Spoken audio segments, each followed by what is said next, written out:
Chapter 3.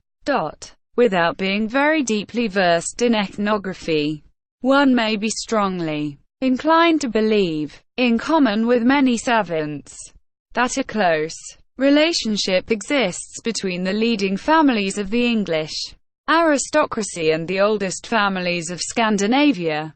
Numerous proofs of this fact, indeed, are to be found in the ancestral names which are identical in both countries.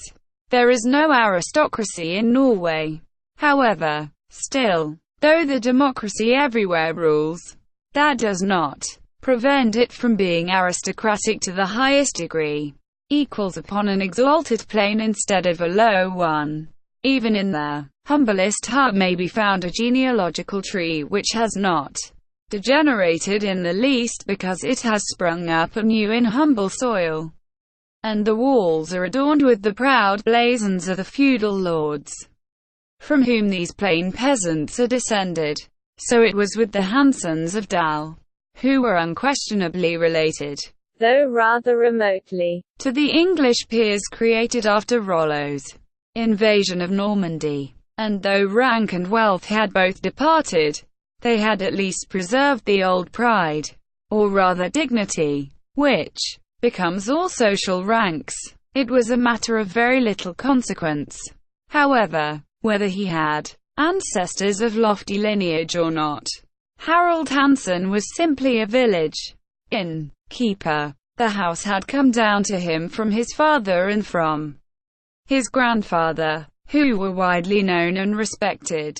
And after his death his widow continued the business in a way that elicited universal commendation. Whether or not Harold had made a fortune in the business, no one was able to say, but he had been able to rear his son Joel and his daughter Hulda in comfort. And Ole Camp, a son of his wife's sister, had also been brought up like one of his own children. But for his Uncle Harold, this orphan child would doubtless have been one of those poor creatures who come into the world only to leave it. And Ole Camp evinced a truly filial devotion toward his parents by adoption. Nothing would ever sever the tie that bound him to the Hansen family, to which his marriage with Hulda was about to bind him still more closely. Harold Hansen had died about 18 months before, leaving his wife, in addition to the inn, a small farm on the mountain, a piece of property which yielded very meager returns, if any. This was especially true of late, for the seasons had been remarkably unpropitious, and agriculture of every kind had suffered greatly. Even the pastures. There had been many of those iron nights, as the Norwegian peasants call them, nights of north, easterly gales and ice, that killed the corn down to the very root, and that meant ruin to their farmers of the Telemark and the Hardanger. Still, whatever Dame Hansen might think of the situation of affairs, she had never said a word to any living soul, not even to her children. Naturally cold and reserved, she was very uncommunicative, a fact that pained Hulda and Joel not a little. But with that respect for the head of the family innate in northern lands, they made no attempt to break down a reserve which was eminently distasteful to them. Besides, Dame Hansen never asked aid or counsel, being firmly convinced of the infallibility of her own judgment.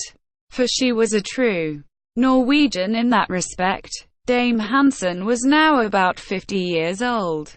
Advancing age had not bowed her tall form, though it had whitened her hair, nor had it dimmed the brightness of her dark blue eyes, whose azure was reflected in the clear orbs of her daughter. But her complexion had taken on the yellow hue of old parchment, and a few wrinkles were beginning to furrow her forehead. The madam, as they say in Scandinavia, was invariably attired in a full black skirt, for she had never laid aside her mourning since her husband's death. Below the shoulder straps of a brown bodice appeared, the long full sleeves of an unbleached cotton chemise. On her shoulders she wore a small dark-colored fichu that crossed upon her breast, which was also covered by the large bib of her apron. She always wore as a head-dress a close-fitting black silk cap that covered almost her entire head, and tied behind, a kind of head-dress. Seated stiffly erect in her wooden arm-chair, the grave hostess neglected her spinning wheel only to enjoy a small birchwood pipe, whose smoke enveloped her in a faint cloud. Really, the house would have seemed very gloomy had it not been for the presence of the two children.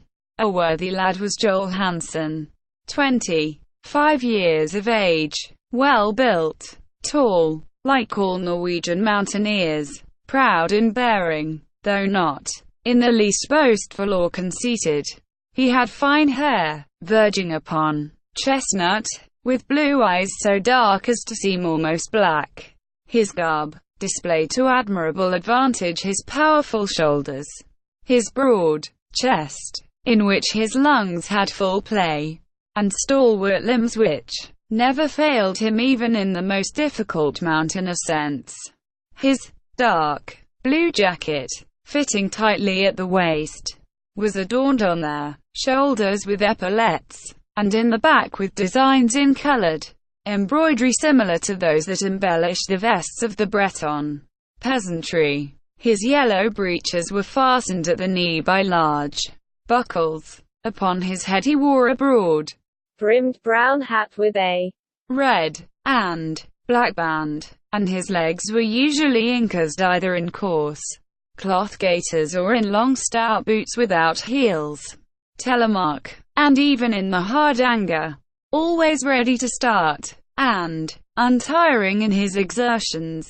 He was a worthy descendant of the Norwegian hero Rollo, the walker, celebrated in the legends of that country region to shoot the riper, a species of ptarmigan, larger than that found in the Hebrides, and the jerpia, a partridge much more delicate in its flavor than the grouse of Scotland. When winter came, the hunting of wolves engrossed his attention, for at that season of their year these fierce animals, emboldened by hunger, not unfrequently venture out upon the surface of the frozen lake. Then there was bear hunting in summer, accompanied by her young chums, to secure its feast of fresh grass. And when one must pursue it over plateaus at an altitude of from 10 to 12,000 feet. More than once Joel had owed his life solely to the great strength that enabled him to endure the embraces of these formidable animals, and to the imperturbable coolness which enabled him to eventually dispatch them. But when there was neither tourist nor hunter to be guided through their valley of the Vestfjordal, Joel devoted his attention to the Soetjord, the little mountain farm where a young shepherd kept guard over half a dozen cows and about 30 sheep. A Soetjord consisting exclusively of pasture land. Joel, being naturally very pleasant and obliging, was known and loved in every village in the Telemark. But two persons for whom he felt a boundless affection were his cousin Ole and his sister Hulda. When Ole Camp left Dal to embark for the last time, how deeply Joel regretted his inability to deter Hulda and thus avert the necessity for her lover's departure. In fact, if he had been accustomed to their sea, he would certainly have gone in his cousin's place. But money was needed to start them in housekeeping, and as Dame Hansen had offered no assistance, Joel understood only too well that she did not feel inclined to devote any portion of the estate to that purpose. So there was nothing for Ole to do but cross the broad Atlantic. Joel had accompanied him to the extreme end of the valley on his way to Bergen, and there, after a long embrace, he wished him a pleasant journey and a speedy return, and then returned to console his sister. whom he loved with an affection which was at the same time fraternal and paternal in its character. Hulda at that time was exactly 18 years of age. She was not their pigger, as the servant in a Norwegian inn is called, but rather the frøken, the young lady of the house, as her mother was the madam.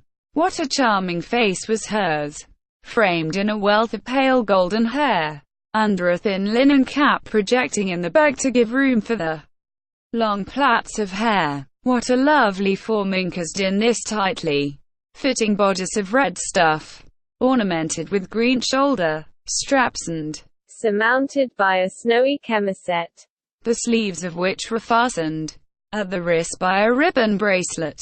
What grace and perfect symmetry in the waist, encircled by a red belt with clasps of silver filigree, which held in place the dark green skirt, below which appeared their white stocking protected by the dainty pointed-toed shoe of their telemark. Yes, Ole's betrothed was certainly charming, with the slightly melancholy expression of the daughters of the North softening her smiling face, and on seeing her one instantly thought of Hulda the fair, whose name she bore, and who figures as the household fairy in Scandinavian mythology. Nor did the reserve of a chaste and modest maiden mar the grace with which she welcomed the guests who came to the inn. She was well known to the world of tourists, and it was not one of the smallest attractions of the inn to be greeted by that cordial shake of their hand that Hulda bestowed on one and all, and after having said to her, "Tak for mad, thanks for the meal," what could be more delightful than to hear her reply in her fresh sonorous voice, "Wed Beckham, may it do you good."